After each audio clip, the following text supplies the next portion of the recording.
Today we're going to make this lovely Tilda cat. It's a free pattern and hopefully you'll enjoy it as much as I did. First of all, I stuck the pattern pieces onto a back of a cereal box and I cut them out. I always find that's the easiest way to make my templates. Really straightforward and really cheap. And the next thing to do is to lay out your calico double and to draw around the templates. The head and the body go together, so don't cut those out separately, otherwise you'll have an extra big seam and a head to attach. And with regard to the arms, you need to leave a gap for stuffing. There's a couple of bulges on those arms, and I'll explain more when I cut out. But that's the area that I'm just not going to sew around. The other thing is with regard to the legs. Let me just make the legs a bit more apparent. I've got the same area, so I'll just leave about 1.5 centimetres for stuffing, and then I'm going to go and get going. The first thing that I'm going to do is I'm going to sew on the lines. I'm going to reduce my stitch length so that it's narrower, and when we stuff it, it should be more secure. I am going to recommend though that you do go around it twice, but just remember to leave the gap. So I'm going to sew along the line that I've drawn, and then just towards the top of the shoulder I'm going to leave about 1 inch gap, and I'm going to make sure I back stitch securely there so that it doesn't unravel itself when I start to stuff. When you go around the corners, you just need to go very slowly and use your hands to manoeuvre the fabric round, just a stitch at a time, and keep moving it round. If it does get a little bit congested, you just lift here and make a manual move. Okay.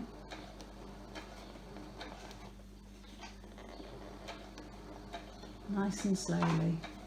And as I said earlier, you will be sewing around this twice. Not only does that make that nice and secure when you're stuffing it, but it also makes the corners more curved, really, because you've got 2 attempts, and it isn't the easiest thing to do to sew round corners.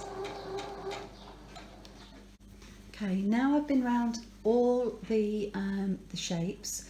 This is the reverse. I used a darker thread on the spool so that you could see the stitching and the gaps. It would highlight those. What I'm going to do now is I'm going to go over the same lines again and make sure I've got the neutral thread on both, and then I'll come back to you in a minute. I've now gone round all of the shapes twice. I just need to tidy up my loose ends, just trim those off to make it a little bit easier. What I'm going to do next is I am going to use some pinking shears, and I'm going to cut them out, but I'm going to leave a little bit more protruding. You can see from the shape here where I'm going to cut round. I'd leave it about 1/4 inch for the seams, but a little bit more where the gaps are, just to prevent any fraying, and it'll give a better finish. So I'll go and get the pinking shears. What I'm going to do now, now that I've cut them all out, you can see I've used the pinking shears. You could equally just use an ordinary pair of scissors, or you could zigzag. I'm just a bit paranoid about my seams fraying. It stems from making a beautiful linen doll, and the neck didn't attach particularly well. So you learn by your mistakes, but don't forget your mistakes either. So what I'm going to do now is I'm going to iron the friction pen off, otherwise I'm going to have dark seams, and then I'm going to start stuffing. You might find the turning of the body parts slightly tricky, so just start it off. I use one of these, which a lot of you know. My dad makes prodders, so you can use chopsticks, but these I do find don't break the seams, and it just helps you to push it through slowly. And you can't do it in a hurry, that's for sure. Once you've got it started, you can then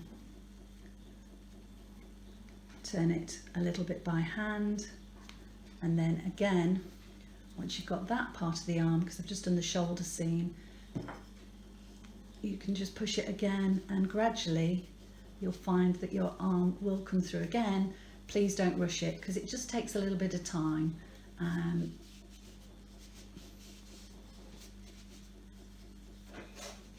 Once you've got it through, all you need to do then is just to round off the seams. It just gives a better curve and a better finish, but you probably see a bit of dark stitching coming through because I used a dark stitch for the spool thread, just so that you could see it. But you can see it starts to give a nice curved shape. If you can do that with all your body parts, please. The next thing that I'm going to do is I'm going to sew the bottom of the body. What you need to do is you need to fold and finger press about 1/8 of an inch in, bearing in mind that's inside out still. Then you're going to open it up and those folds are going to go against that centre seam. There, I'm going to pop a pin in. Got all sorts of different shapes and sizes today. And I'm going to pop another pin in the other side, and what happens is those folded seams will butt up together and you'll be able to stitch them, ladder stitch them together at the end. So you do both just like that. So I'm going to take that to the sewing machine now. The next thing to do is on the body piece, the head, the ears are going to be sewn on separately. So what you need to do is you just need to open out the head where you've got that V shape, and I flatten out the seams as well because it just butts together a little bit better. And you're going to then sew 1/4 of an inch seam across from one end to the other, back stitching at either end, and that finishes off the body piece, and the stuffing is from the bottom end, and we sew the ears on later. Now comes the stuffing time. As you can see, they're very thin legs and arms. I tend to use Wilko pillows.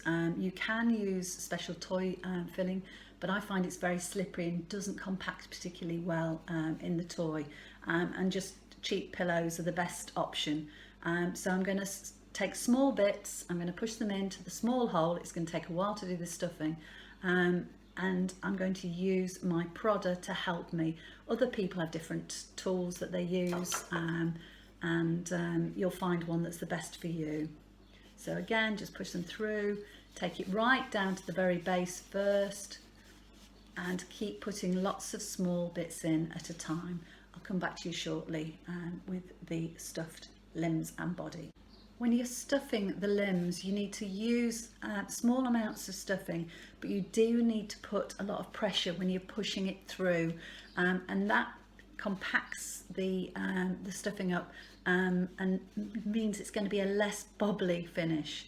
Okay, you need to fill as much as you can. I need a little bit more in here, and then I'm going to overstitch, or slip stitch, sorry, the opening, and you're not going to see it because it's just going to be that way down. Okay, this is the cat. Its ears are being sewn on with a slip stitch. I slip stitch one side and then I slip stitch the other, and it's around the join at the top of the head that I position the ears with a pin, and then I stitch it. The nose has been stitched with satin stitch, and the eyes have been stitched with French knots. Okay, they're very small French knots, but it's suggesting the instructions that you use paint, but I'm not really a paint sort of girl, so really that's as far as I've got, and we're going to join the arms and the legs next.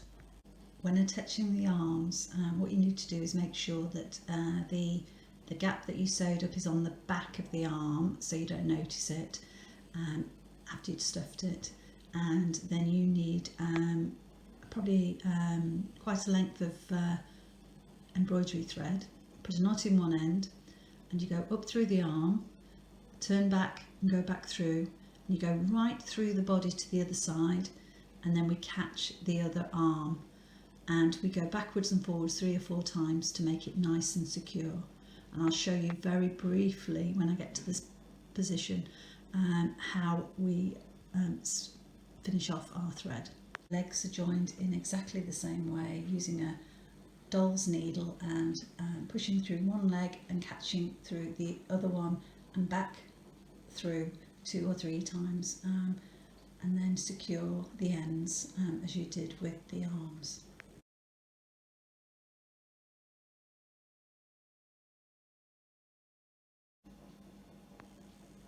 For the dress, I chose this lovely puffing fabric from Fabric Corner. It's the last bit I've got, so I'm slightly short. There's a frill on the bottom of the dress, so what I've decided to do is add some lace. Just use what you've got in your stash, it doesn't really matter. First of all, with the sleeves, you finger press 1/4 inch up, and then you're going to fold it again and stitch along that seam. Right sides to right sides, pin the sleeves onto both sides of the dress at the slanted point and sew 1/4 inch seams. At the top of the dress, fold down 1/4 inch and fold again, press, and then do a running stitch. This is going to sew fit the dress onto the cat once the side seams are stitched.